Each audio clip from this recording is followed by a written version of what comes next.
बिस्मिल्लाहिर्रहमानिर्रहीम। आज हम एएस लेवल अकाउंटिंग जिसका कोड है 9706 उसका अक्टूबर नवंबर 2019 का पेपर 1 करने जा रहे हैं जो मल्टीपल चॉइस से रिलेट्स करता है। इसके क्वेश्चन नंबर 1 से लेके 20 ऑलरेडी रिकॉर्डेड हैं। आप कराचीज एकेडमी के यूट्यूब चैनल पर जाएं, वहाँ प्लेलिस्ट में फ़ोल्डर मिलेगा आपको अक्टूबर नवंबर 2019, वहाँ जाकर आप देख सकते हैं। आज हम अपने लेक्चर का स्टार्ट क्वेश्चन नंबर 21 से करते हैं। 21 में कहता है कि a manufacturing business has provided the following information about A product. कि एक मैन्युफैक्चरिंग बिजनेस है, उसने ये इंफॉर्मेशन आपको प्रोवाइड करी है। इंफॉर्मेशन क्या है? यूनिट्स प्रोड्यूस्ड और टोटल कॉस्ट उसने आपको दे दी है। दो मुख्तलिफ़ किस्म के लेवल हैं। एक तो 8000 यूनिट्स अगर ये बनाएगा तो टोटल कॉस्ट इसकी जो है $37,000 लगेगी, और अगर ये 14,000 यूनिट्स बनाता है तो इसकी टोटल कॉस्ट $53,500 लगेगी। What is the variable cost per unit? ये बताएं कि वेरिएबल कॉस्ट पर यूनिट क्या है। This is very important. एक मेथड कहलाता है, उसे कहते हैं हाई लो मेथड।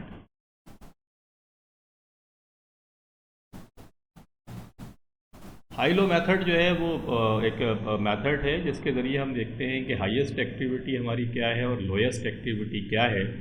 उन दोनों का डिफरेंस निकाल के उनकी टोटल कॉस्ट का डिफरेंस और उनके यूनिट्स का डिफरेंस जब हम निकालते हैं, जैसे ये सवाल आप देख रहे होंगे, हाईएस्ट कॉस्ट जो है वो कितनी है? 53,500।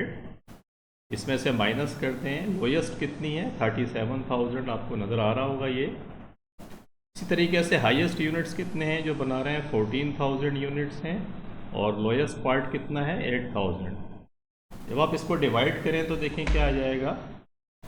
53,500 minus 37,000, you get 16,500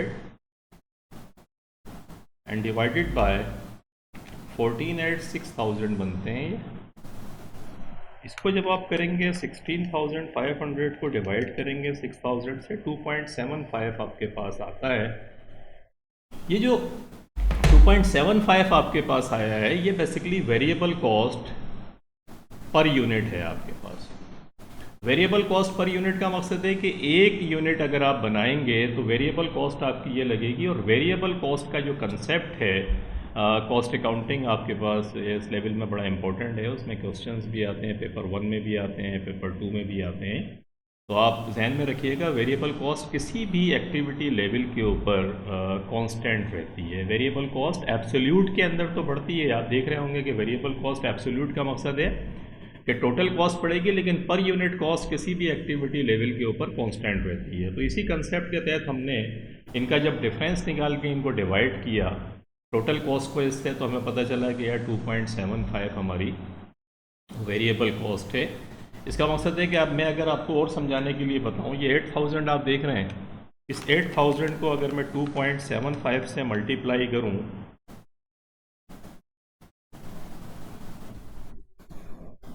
तो मेरे पास बनता है 22,000। ये 22,000 वेरिएबल कॉस्ट है मेरी। देखें आप, इस 37,000 में जो वेरिएबल कॉस्ट है वो 22,000 है। तो 37,000 में से अगर वेरिएबल कॉस्ट में माइनस कर दूं, 37 में माइनस 22,000 तो 15,000 जो है, ये जो डिफरेंस आएगा ये एक्चुअली मेरी फ़िक्स कॉस्ट है। ये भी अक्सर सवालों में वो आपसे पूछता है कि फ़िक्स कॉस्ट बताएं कितनी होगी। तो वेरिएबल कॉस्ट को आप किसी भी लेवल पर, और फिक्स कॉस्ट जो है वो कांस्टेंट रहती है एब्सोल्यूट टर्म्स के अंदर। एब्सोल्यूट टर्म्स का मकसद है कि एक्टिविटी, एक सर्टेन एक्टिविटी लेवल में अगर चेंज आ भी रहा है तो इस कॉस्ट के ऊपर कोई असर नहीं पड़ेगा, जबकि वेरिएबल कॉस्ट जो है पर यूनिट कांस्टेंट रहेगी। एब्सोल्यूट टर्म के अंदर डेफिनेटली बढ़ जाएगी। जितने आप यूनिट ज़्यादा बना रहे होंगे वो फिर उसकी कॉस्ट ज़्यादा होगी, लेकिन variable cost per unit change नहीं होगी। ये दो कंसेप्ट आप याद रखिएगा। अगर देखें फिक्स कॉस्ट क्योंकि कांस्टेंट रहेगी, मैं इस 14,000 लेवल पर अगर मल्टीप्लाइड करूं 2.75 से तो 38,500 ये मेरी वेरिएबल कॉस्ट आ गई।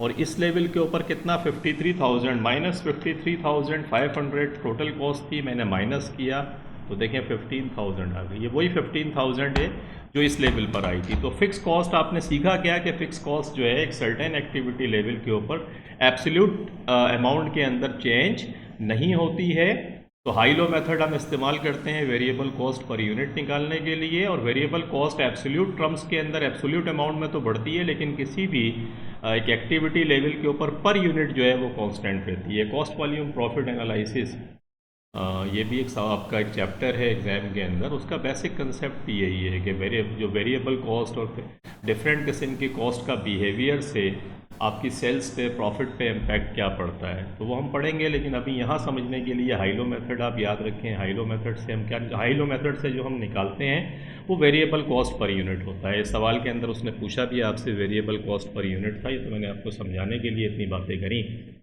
क्योंकि डिफरेंट एग्जाम्स के पेपर में वो फिक्स कॉस्ट वगैरह भी पूछता है, तो आपको पता होना चाहिए। 2.75 अगर हम बात करें तो 21 के अंदर जो राइट चॉइस है हमारी, फिर ए चॉइस होती है 2.75 जो हमने निकाला। 22 के अंदर आते हैं, the following information relates to the inventory of a business, के एक इन्वेंट्री है एक बिजनेस की, उससे रिलेटेड इन्फॉर्मेशन है। डेट आपको दी हुई है 2 जून, 1000 यूनिट्स हैं $12 के हिसाब से पर यूनिट के हिसाब से, फिर 1000 यूनिट्स आपने ख़रीदे $13 के हिसाब से। 18 जून को आपने 800 यूनिट्स सेल्स कर दिए, बेच दिए, और 28 जून को फिर 1000 यूनिट्स आपने ख़रीदे $14 पर यूनिट के हिसाब से। यूनिट सेलिंग प्राइस जो बेची आपने $18 के हिसाब से बेची। कहता है estimated unit selling price at 20 June, इस $20 के जो माल बिकेगा वो फिर इस 30 जून के ऊपर एस्टिमेटेड यूनिट सेलिंग प्राइस $20 थी। तो चले हमारे पास तो यूनिट कॉस्ट कम है। इन्वेंट्री के अंदर आपको पता है कि कॉस्ट और net realisable value whichever is lower का फार्मूला अप्लाई करते हैं कि कॉस्ट को कंपेयर करते हैं नेट रियलाइजेबल वैल्यू से, और जो कम होता है उसके ऊपर इन्वेंट्री वैल्यूएशन करते हैं। तो cost and net realisable value में विच एवर इज़ लॉयर, तो यहाँ इत्तेफाक से इसने आपको जो बताई $20, उसके हिसाब से अगर आप देखें तो आपके पास तो फिर कम है। ये आपकी जो यूनिट्स की जो कॉस्ट है वो कम दी हुई है। पूछता क्या है, there was no opening inventory, कोई ओपनिंग इन्वेंट्री नहीं थी। What was the value of the closing inventory at 30 June using FIFO method, के इन्वेंट्री वैल्यूएशन अगर फीफो मेथड के तहत हो रही है तो ये बताएं कि क्लोजिंग इन्वेंट्री कितनी थी। तो देखिए फीफो मेथड क्या होता है, फर्स्ट इन फर्स्ट आउट, कि जो माल आप बेच रहे हैं जो सबसे पहला यूनिट होगा वहाँ से बेचना है। फर्स्ट इन फर्स्ट आउट, जो पहले आया है वो पहले जाएगा। तो देखें ये तो 2 यूनिट्स आपने 2000 यूनिट्स आपने ख़रीदे, एक आपके पास इशू जो सेल्स आपने करी है वो 800 यूनिट्स है। तो 800 यूनिट्स कहाँ से जाएंगे, first in first out method का मकसद है कि 2 जून को जो आपने 1000 यूनिट्स ख़रीदे थे वहाँ से ये इशू होंगे। तो आपके पास कितना बचा, ये 200 यूनिट्स बचे $12 के हिसाब से। तो 200 यूनिट्स मल्टीप्लाइड बाई 12, ये 2400 ये बच गया आपके पास। ये 1000 यूनिट्स तो पूरे ही बच गए आपके पास। तो 1000 यूनिट्स मल्टीप्लाइड बाई 13, ये देख रहे हैं 1013 के हिसाब से ये 13000 ये आ गए आपके पास, और ये 1000 भी पूरे के पूरे बच गए आपके पास जो $14 के पर यूनिट के हिसाब से ख़रीदा था। 1000 मल्टीप्लाइड बाई 14, ये 14000 आपके पास आ गया। तो 14000 ये, 13000 ये, 2400 ये, 29400 आपके पास जो माल बचा 29400 क्लोजिंग इन्वेंट्री। जो क्लोजिंग इन्वेंट्री आपके पास आई फीफो मेथड अप्लाई करके, first in first out method apply करके, वो 29400 आती है। और 29400 अगर आप देखें तो सी चॉइस के अंदर आपके पास आ रहा है, तो इसका मकसद है 22 की जो राइट चॉइस बनती है वो फिर सी चॉइस बनती है 29400। लॉजिक मैंने आपको समझा दी, फर्स्ट इन फर्स्ट आउट, जो पहले आया वो पहले जाएगा। तो बेचे ही आपने 800 हैं, वो सबसे पहली जो परचेजेज है उसको उठा लें। तो 22 की जो आपकी सी चॉइस हो गई, उसके बाद आते हैं 23 के अंदर, inventory cost prices are rising for a business, कि inventory cost prices are rising, कि जो माल आप खरीदते हैं वो फिर हाईएस्ट वैल्यू पे आपको खरीद, यानी राइजिंग का मकसद ये है कि मिसाल के तौर पे आपने 100 यूनिट्स खरीदे $5 के हिसाब से, फिर 100 यूनिट्स खरीदे आपने $10 के हिसाब से, फिर 100 यूनिट्स खरीदे आपने $15 के हिसाब से, ये 300 यूनिट्स आपके पास हो गए। फिर आपने 50 यूनिट्स जो है वो इशू कर दिए, तो आपके पास कितने यूनिट्स बाकी बचे, 300 में से 50 कर दें तो आपके पास बचे 250 यूनिट्स, ये बाकी बचे। ये मैं समझाने के लिए बता रहा हूँ आपको कि प्राइस आपकी राइज कर रही है। तो अब हम देखते हैं, the company uses average cost rather than FIFO to value its inventory. Company use कर रही है एवरेज कॉस्ट मेथड को, कि एवरेज कॉस्ट मेथड इस्तेमाल करती है रादर देन फीफो, फीफो के बजाय।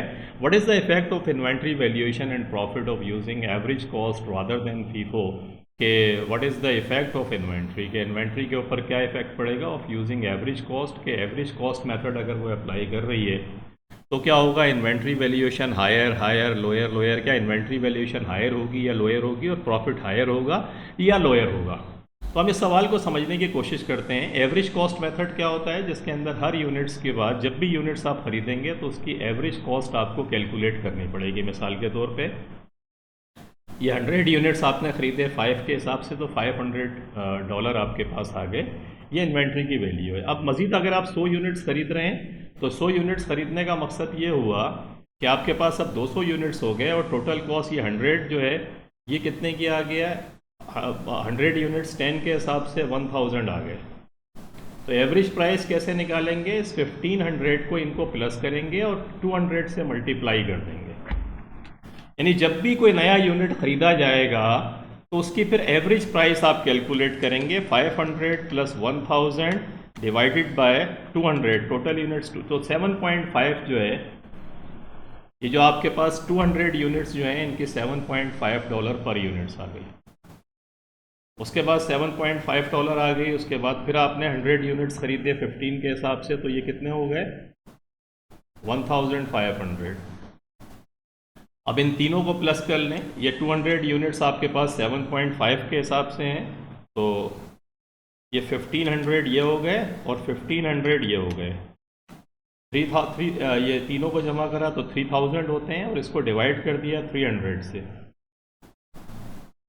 उनका टोटल 300 यूनिट्स हैं, तो एवरेज कॉस्ट बनती है 10।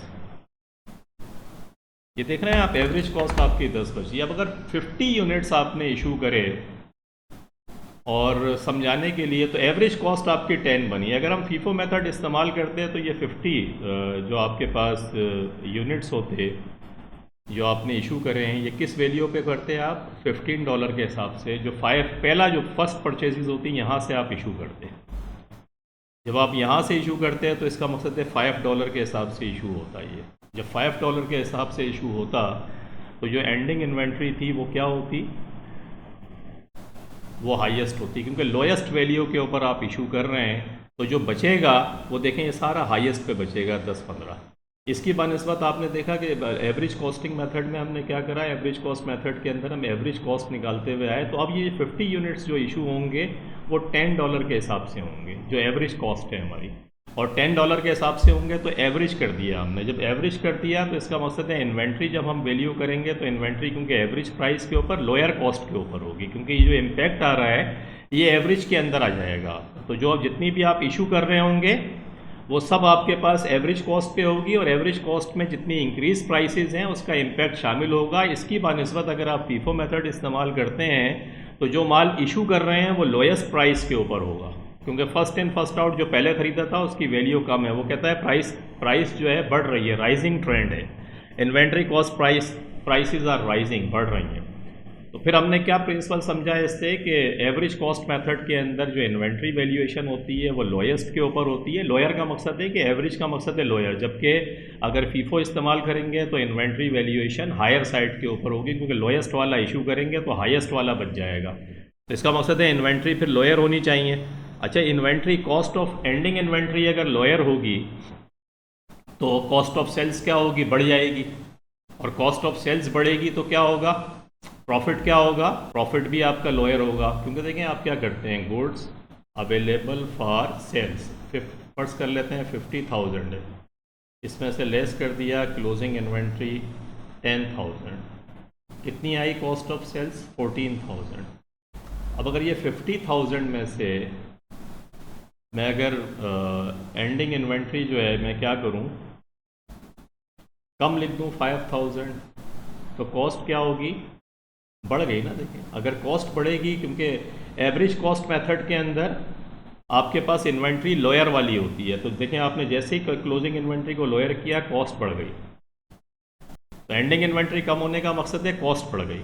तो जब आपकी कॉस्ट बढ़ेगी तो फिर प्रॉफिट आपका क्या होगा, कम हो जाएगा। तो इसका मकसद है कि अगर आप एवरेज कॉस्ट मेथड इस्तेमाल कर रहे हैं और प्राइसेस अगर बढ़ रही हैं तो आपकी इन्वेंट्री भी लोअर होगी, और इन्वेंट्री लोअर होगी तो कॉस्ट ऑफ सेल्स बढ़ जाएगी, कॉस्ट ऑफ सेल्स बढ़ेगी तो आपका प्रॉफिट भी लोअर साइड पर जाएगा। तो इसका मकसद है 23rd की जो राइट चॉइस बनती है वो डी चॉइस बनती है। The principle is very simple कि अगर राइजिंग ट्रेंड है प्राइसेस का तो फीफो मेथड जो है वो हाईएस्ट इन्वेंट्री कॉस्ट आपको देगा, क्योंकि फर्स्ट इन फर्स्ट आउट जो सबसे कम वैल्यू के ऊपर माल खरीदा था वो आप पहले इशू कर रहे हैं, तो बच कौन सा रहा है, वो बच रहा है जो जिसकी प्राइसेस ज़्यादा हैं, तो इन्वेंट्री वैल्यूएशन ज़्यादा हो जाएगी। जब इन्वेंट्री वैल्यूएशन हायर होगी तो प्रॉफिट आपका डेफिनेटली क्या होगा,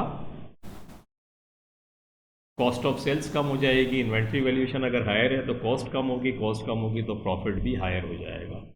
तो फीफो मेथड के अंदर ए चॉइस हमारी राइट होती है, लेकिन फीफो इसने पूछा नहीं है, एवरेज कॉस्ट मेथड पूछा है। तो एवरेज में हम प्राइस को एवरेज कर देते हैं, तो इन्वेंट्री लोअर वैल्यू के ऊपर रिकॉर्ड हो रही होती है फीफो के मुकाबले में। जब इन्वेंट्री लोअर होती है क्लोजिंग इन्वेंट्री तो कॉस्ट बढ़ जाती है, कॉस्ट बढ़ती है तो प्रॉफिट लोअर होता है, तो डी चॉइस फिर हमारी राइट चॉइस होती है। क्वेश्चन नंबर 24 में आते हैं। या company calculates its profit using marginal costing is 90,000 for a month। Company marginal costing use करके 90,000, मार्जिनल कॉस्टिंग क्या होती है, वेरिएबल कॉस्टिंग भी इसको कहते हैं। वेरिएबल कॉस्टिंग का मकसद ये है कि जिसके अंदर हम जितनी भी फिक्स कॉस्ट है उसको हम क्या कर रहे हैं, पीरियड कॉस्ट बना देते हैं, यानी फिक्स कॉस्ट में से कोई भी हिस्सा नेक्स्ट ईयर फॉरवर्ड नहीं होता। On the other hand absorption costing में क्या करते हैं कि फिक्स कॉस्ट का कुछ हिस्सा एंडिंग इन्वेंट्री की सूरत में आगे पास ऑन हो जाता है, और जब वो आगे पास ऑन होता है तो यही दोनों जो मार्जिनल कॉस्टिंग और एब्जॉर्प्शन कॉस्टिंग का डिफरेंस एक्चुअली एंडिंग इन्वेंट्री के अंदर ही छुपा होता है। तो keep it in your mind के दोनों जो कॉस्टिंग मेथड्स हैं, marginal costing and absorption costing, उसके अंदर जो बेसिक फ़र्क आता है वो क्या आता है कि मार्जिनल कॉस्टिंग में जितनी टोटल फिक्स कॉस्ट होती है वो सारी की सारी आप अदर एक्सपेंसेस में लेके इनकम स्टेटमेंट में ख़त्म कर देते हैं, और एंडिंग इन्वेंट्री आप कैलकुलेट कर रहे होते हैं वेरिएबल कॉस्ट के ऊपर, क्योंकि आपको कंट्रीब्यूशन मार्जिन निकालना होता है। वेयर एब्जॉर्प्शन कॉस्टिंग के अंदर आप क्या करते हैं कि फिक्स कॉस्ट का एलिमेंट्स जितने यूनिट्स बच जाते हैं उसको आप चार्ज करते हैं, तो एंडिंग इन्वेंट्री के अंदर फिक्स कॉस्ट का एलिमेंट शामिल होता है। ये आप जहन के अंदर रखिएगा। Opening inventory was 4000 units and closing inventory was 6000 units के ओपनिंग इन्वेंट्री 4000 यूनिट्स थी और क्लोजिंग इन्वेंट्री 6000 यूनिट्स थी। The fix production overhead absorption rate is $20 per unit, के fix production overhead absorption rate जो है वो $20 पर यूनिट है। जैसे मैं समझा के आया हूँ कि जो मार्जिनल कॉस्टिंग है इसके अंदर ही जो आपने फिक्स बता रहा है एब्जॉर्प्शन रेट, ये आपने मार्जिनल कॉस्टिंग में अप्लाई नहीं किया होगा, या आप नीचे अदर एक्सपेंसेस में इनकम स्टेटमेंट में ले गए होंगे। एंडिंग इन्वेंट्री आपने किस कॉस्ट पे, वेरिएबल पे कैलकुलेट की होगी। जबकि पूछता क्या, what is the profit under absorption costing, ये बताएं कि एब्जॉर्प्शन कॉस्टिंग के अंदर प्रॉफिट क्या होगा। तो एब्जॉर्प्शन कॉस्टिंग में क्या होगा कि जो 90,000 प्रॉफिट है, आप देखेंगे ओपनिंग और एंडिंग का पहले तो फ़र्क निकाल लें। ये 2000 यूनिट्स बचते हैं इसलिए कि ओपनिंग भी थी और एंडिंग भी थी, तो एंडिंग ज़्यादा है। जब एंडिंग ज़्यादा होगी तो कितनी ज़्यादा है, क्योंकि एंडिंग नेक्स्ट ईयर जाती है, ओपनिंग नहीं जाती, याद रखिएगा। Ending inventory next year pass on होती है, ओपनिंग इन्वेंट्री तो उसी साल में रहती है, या अगले साल की अगले साल एंडिंग इन्वेंट्री इस साल की अगले साल ओपनिंग बनेगी। तो जब आप आपसे ये सवाल दें तो इन दोनों इन्वेंट्रीज़ का डिफरेंस देखें। एंडिंग इन्वेंट्री ज़्यादा है, कितने यूनिट से ज़्यादा है उसको लिख लें, और उस पर ये एब्जॉर्प्शन का रेट लगाएं जो ये बता रहा है $20। तो ये कितना आ गया, ये 40,000, 2000 को मल्टीप्लाई कर दें 20 से, यू गेट 40,000। ये 40,000 जो फिक्स ओवरहेड है ये एक्चुअली एंडिंग इन्वेंट्री के अंदर ये 2000 यूनिट्स जो नेक्स्ट ईयर गए, ज़्यादा गए तो 6000 है, लेकिन क्योंकि ओपनिंग 4000 से कैंसिल हो गया, तो एक्चुअली जो डिफरेंस है 2000 का, जो इन दोनों इन्वेंट्रीज़ का डिफरेंस है 2000, क्योंकि ओपनिंग प्लस करते हैं परचेजेस में, एंडिंग माइनस करते हैं, तो 4000 से 4000 एक प्लस हुआ एक माइनस हुआ, कैंसिल हो गया, एक्चुअली 2000 का इम्पैक्ट है। तो वो 2000 का $40,000 का जो फिक्स एक्सपेंसेस हैं वो हम ले गए एब्जॉर्प्शन कॉस्टिंग में नेक्स्ट ईयर, जबकि मार्जिनल कॉस्टिंग में पूरे का पूरा इसी साल आ गया। तो अगर एब्जॉर्प्शन कॉस्टिंग देखें तो मार्जिनल कॉस्टिंग का जो भी प्रॉफिट निकले, मार्जिनल कॉस्टिंग का प्रॉफिट कितना है आपके पास, 90,000 प्रॉफिट है मार्जिनल कॉस्टिंग। तो ये 90,000 ये, और प्लस इन दोनों इन्वेंट्रीज के डिफरेंस का एब्जॉर्प्शन रेट लगा के जो आपने निकाला है 40,000, जो अगले साल चला गया तो इस साल इसकी हिट आपको नहीं लगी है, तो दोनों को मिलाकर देखें ये 130,000 बनते हैं। एक्चुअली एब्जॉर्प्शन कॉस्टिंग के अंदर जो प्रॉफिट होगा $130,000 का होगा, क्योंकि जो फिक्स कॉस्ट थी मार्जिनल कॉस्टिंग में ये 40,000 ये इसी साल इनकम स्टेटमेंट के अंदर आपने रिकॉर्ड कर ली, वेयर एज ये 40,000 जो है एंडिंग इन्वेंट्री के अंदर शामिल करके आप नेक्स्ट ईयर ले गए। This is the whole difference. तो मार्जिनल कॉस्टिंग के अंदर जो भी प्रॉफिट आए उसमें एंडिंग ओपनिंग का डिफरेंस निकाल के एब्जॉर्प्शन रेट लगा के आप प्लस कर दें तो आपके पास मार्जिनल एब्जॉर्प्शन कॉस्टिंग का प्रॉफिट आ जाएगा। तो question number 24 a very important concept, C choice, इसको जहन में रखिएगा, ये बड़ा इंपॉर्टेंट है। अक्सर बच्चे गलती करते हैं मार्जिनल एंड एब्जॉर्प्शन कॉस्टिंग में। वक्त मिला तो मैं इसके ऊपर पूरा एक लेक्चर अगर आप कहेंगे तो मैं रिकॉर्ड भी करा दूंगा, ताकि दोनों का इनकम स्टेटमेंट और देखें। इसके अंदर और कुछ कंसेप्ट होते हैं वो फिर हम डिटेल से पढ़ेंगे। अभी इसको यहीं रखते हैं। 25 में आते हैं। Manufacturing business has provided the following information. एक मैन्युफैक्चरिंग बिजनेस ने ये इन्फॉर्मेशन प्रोवाइड करी। बजटेड लेबर आवर्स जो है 12,000 आवर्स थे। बजटेड ओवरहेड एब्जॉर्प्शन रेट जो है 7.5 पर लेबर आवर। ये एब्जॉर्प्शन रेट उसने खुद निकाल कर आपको दे दिया, $7.50 पर labour our. Overhead, actual overhead जो है जो आपके पास लगे वो एक्चुअली $101,250 लगे, और एक्चुअल लेबर आवर्स जो हैं आपके 15,000 आवर्स आपके लगे। तो कहता है व्हाट इज़ द ओवर और अंडर एब्जॉर्प्शन ऑफ ओवरहेड्स, के ओवर अंडर एब्जॉर्प्शन हुआ है या ओवर एब्जॉर्प्शन हुआ है, कि ज़्यादा आपने प्रोडक्शन पे चार्ज करा है या कम करा है।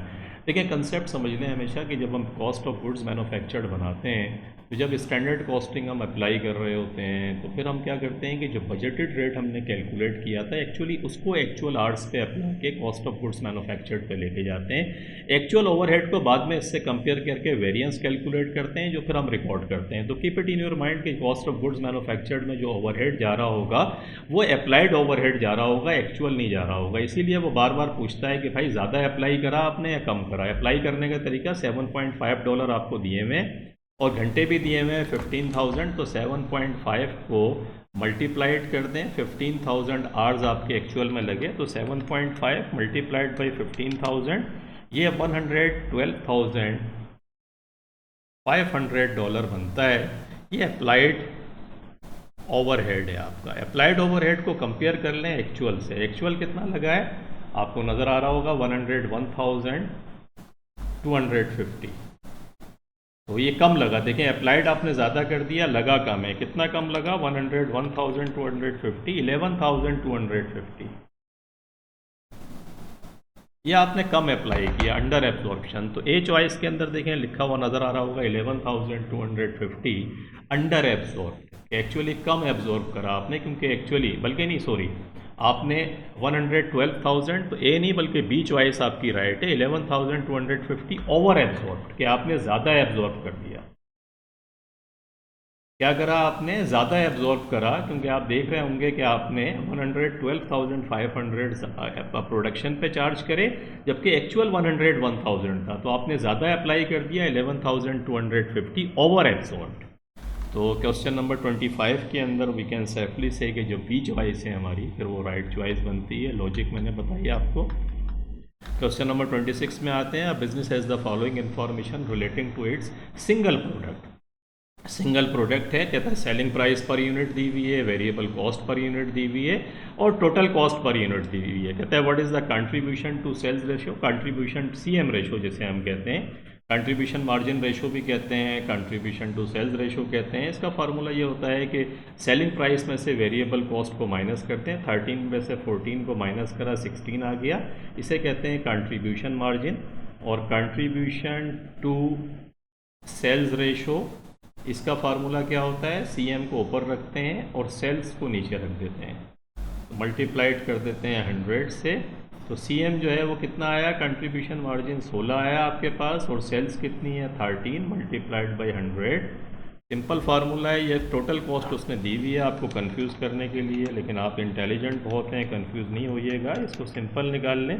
53.33% बनता है आपके पास, तो 53.33% ये आपके पास आता है कंट्रीब्यूशन टू सेल्स रेशो। तो कंट्रीब्यूशन टू सेल्स रेशो आप देख रहे होंगे 26 जो है, इसमें सी चॉइस के अंदर 53.33% जो आपने कैलकुलेट किया वो दी हुई है, तो this is the right choice. 27 में आते हैं, a company makes 3 products for which the following details are given.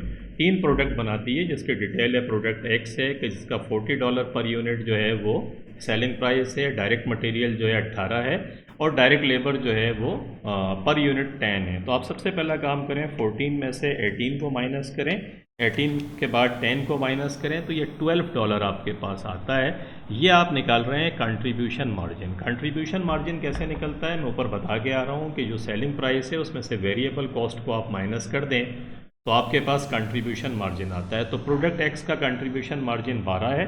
Product Y का निकाल लेते हैं, 48 में से माइनस करें 24 और माइनस करें 6, तो यू गेट 18 के प्रोडक्ट एक वाई का जो कंट्रीब्यूशन मार्जिन है वो 18 है। प्रोडक्ट जेड के ऊपर आ जाएं, 72 माइनस 30 माइनस 18, यू गेट 24 के प्रोडक्ट जो जेड है उसका कंट्रीब्यूशन मार्जिन जो है वो 24 है। तो इसका मकसद ये हुआ कि प्रोडक्ट जेड हमारे लिए सबसे ज़्यादा प्रॉफिटेबल है, प्रोडक्ट एक्स उससे वाई उसके बाद है और प्रोडक्ट एक्स सबसे आखिर में। देखिए जिसका भी कंट्रीब्यूशन मार्जिन, कॉस्ट अकाउंटिंग के अंदर कॉस्ट वॉल्यूम प्रॉफिट एनालिसिस के अंदर बड़ा इंपॉर्टेंट किस्म का कंसेप्ट है कि जिस प्रोडक्ट का कंट्रीब्यूशन मार्जिन, याद रखें बार बार रिपीट करें, जिस प्रोडक्ट का कंट्रीब्यूशन मार्जिन ज़्यादा होगा वो आपको ज़्यादा बेनिफिशियल है, क्योंकि वो फिर फिक्स कॉस्ट भी ज़्यादा अच्छे तरीके से एब्जॉर्ब होगी, आपकी ब्रेक इवन जो है वो भी आप, क्योंकि कंट्रीब्यूशन मार्जिन ज़्यादा है, कम यूनिट्स के ऊपर ब्रेक इवन मार्जिन आपको मिल जाएगा। देखिए अगर आपके पास,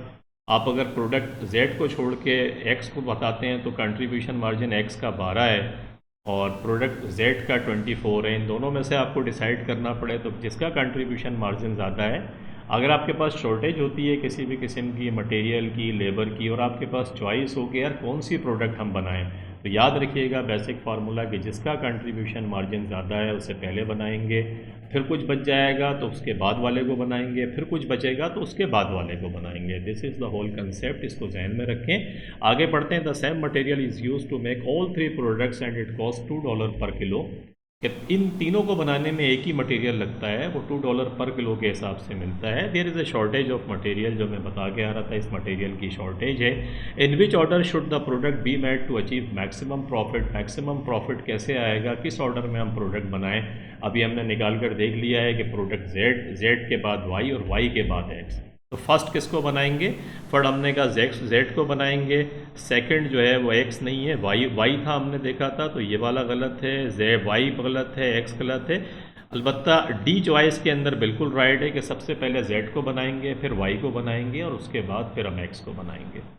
तो क्वेश्चन नंबर 27 के अंदर वेरी इंपॉर्टेंट कंसेप्ट आपने सीखा कि जिसका सीएम ज़्यादा हो कंट्रीब्यूशन मार्जिन, उसको पहले बनाएंगे। तो Z Y X, D choice 27 में। 28 में आते हैं। Last month the company made and sold 10,000 units and the contribution of $20 per unit. 10,000 units उसने बेचे और कंट्रीब्यूशन था उसका $20 पर यूनिट का। In final it's final profit after deducting total fix cost was $120,000 के प्रॉफिट उसको $120,000 हुआ। तो अगर मैं देखूं तो सीएम 10,000 यूनिट्स मैंने बेचे, $20 कंट्रीब्यूशन मार्जिन था, तो 20 मल्टीप्लाइड बाई 10,000 आई गेट 200,000। ये कंट्रीब्यूशन मार्जिन है। इसमें से मैंने प्रॉफिट को माइनस कर दिया, प्रॉफिट कहता है $120,000, तो ये $80,000 क्या आया, ये $80,000 फिक्स कॉस्ट है। आपकी बात समझ में आई, कहता है फिक्स कॉस्ट को माइनस करने के बाद प्रॉफिट आया। तो देखिए सेल्स जो कंट्रीब्यूशन मार्जिन के बाद वही चीज़ें बचती हैं, एक प्रॉफिट बचता है, एक कॉस्ट बचती है। मैंने प्रॉफिट माइनस कर दिया, वो दिया हुआ था, तो कॉस्ट आ गई मेरे पास। This month the sales volume has increase by 20%। Sales volume जो है बढ़ गया, तो सेल्स वॉल्यूम 10,000 था, कहता है कि ये बढ़ गया है 20% से, तो ये 12,000 हो गया। Have you got the point? इसका 120% निकालने, बात है कि ये 10,000 100% है, 120% तो 12,000 यूनिट्स आपके पास आ गए। It's contribution per unit has increase bye 5%, contribution per unit 5% से बढ़ गया तो मल्टीप्लाइड बाई 105%, क्योंकि 100% है, 5% से बढ़े 20 मल्टीप्लाइड बाई 105%, ये 21 हो गया। तो कंट्रीब्यूशन मार्जिन 21 हो गया आपका। And it's total fix cost have increase by 15%, total fix cost 15% से बढ़ गई, तो 80,000 मल्टीप्लाइड बाई 115%, इसको निकाल लें।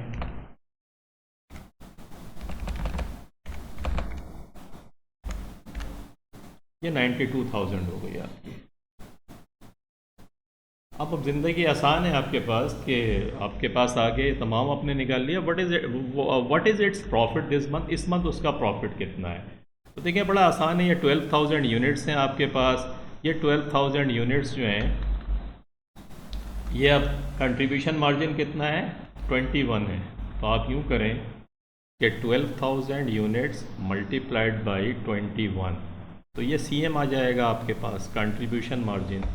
तो 12,000 मल्टीप्लाइड बाई 21 यू गेट 252,000, ये कंट्रीब्यूशन मार्जिन आ गया। इसमें से लेस करते हैं फिक्स कॉस्ट। फिक्स कॉस्ट कितनी आई है आपके पास, अभी आपने निकाली है फिक्स कॉस्ट 92,000, 15% में इजाफा करके, तो 92,000 इसमें से माइनस कर दें, माइनस 92,000, तो 160,000 आपके पास आता है।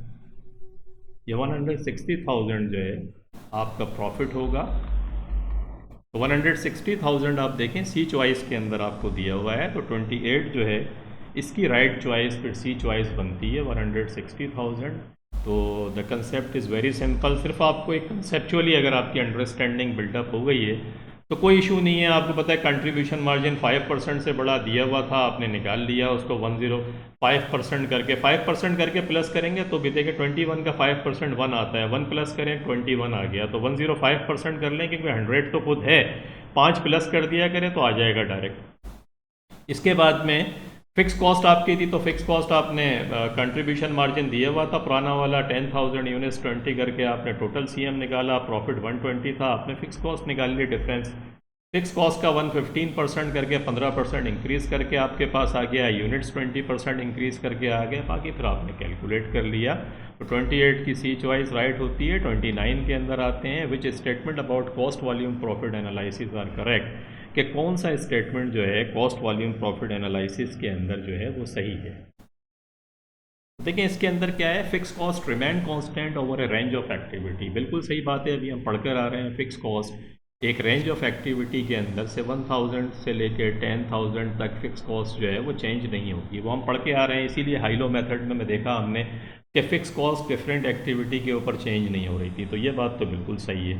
Profits are calculated on absorption costing method, ये बिल्कुल गलत है। कॉस्ट वॉल्यूम प्रॉफिट एनालिसिस को वेरिएबल कॉस्टिंग भी कहते हैं, और इसके अंदर जो कंट्रीब्यूशन मार्जिन हम निकालते हैं वो जो कॉस्ट वॉल्यूम प्रॉफिट में जो हम प्रॉफिट कैलकुलेट करते हैं वो फिर मार्जिनल कॉस्टिंग को हम यूज़ करते हैं, क्योंकि प्रॉफिट और एब्जॉर्प्शन में तो सारे ही चला जाता है। तो कॉस्ट वॉल्यूम प्रॉफिट का रिलेशनशिप हम निकालते हैं, मार्जिनल कॉस्टिंग यूज़ करते हैं प्रॉफिट कैलकुलेट करने के लिए, तो ये इनकरेक्ट हो गया। Sales revenue increases in direct proportion to output, जैसे जैसे, क्योंकि इसमें एजम्पशन ये भी होता है कि जो प्रोडक्शन हो रही है उसके साथ फिर सेल्स जो है सेल्स रेवेन्यू इंक्रीज़ होते हैं, क्योंकि in direct proportion to output, क्योंकि वो माल बिक रहा होता है। तो जब बिक रहा होता है तो इसका मकसद है सेल्स का और प्रोडक्शन का जो डायरेक्ट प्रोपोर्शन होता है कि the more you produce the more sales you get. तो ये बिल्कुल सही बात है। There is only one product और कांस्टेंट सेल्स मिक्स, कि या तो एक प्रोडक्ट होती है या फिर कांस्टेंट सेल्स मिक्स, के ऐसा नहीं है कि डिफरेंट प्रोडक्ट्स का जो रेशो है बिकने का अगर है तो फिर वो सेल्स मिक्स उनका एक जैसा होगा, चेंज नहीं होगा, या फिर एक प्रोडक्ट होगी, ये एजम्पशन भी बिल्कुल सही है। तो 1, 3 एंड 4 जो है वो इसके अंदर राइट हैं।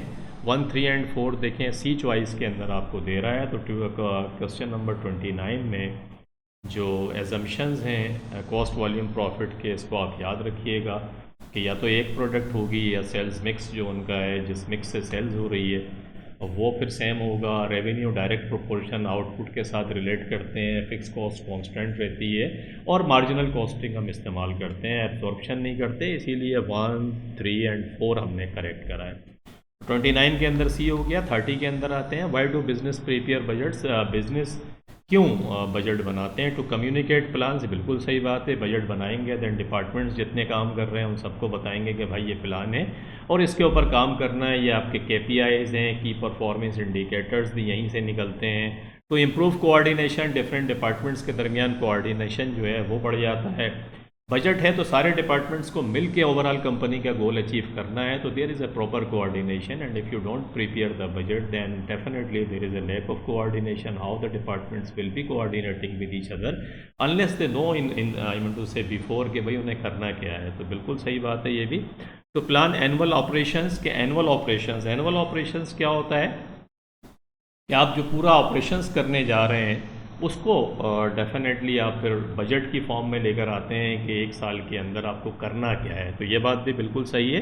नंबर 4 कहता है to plan long term strategies. ये लॉन्ग टर्म स्ट्रेटेजीज तो इसलिए भी कट जाता है कि बजट होता ही एक साल के लिए, शॉर्ट टर्म होता है ये 1 ईयर के लिए, जबकि लॉन्ग टर्म जो है मोर देन 1 ईयर होती है, 5 ईयर्स तक आप ले जाते हैं।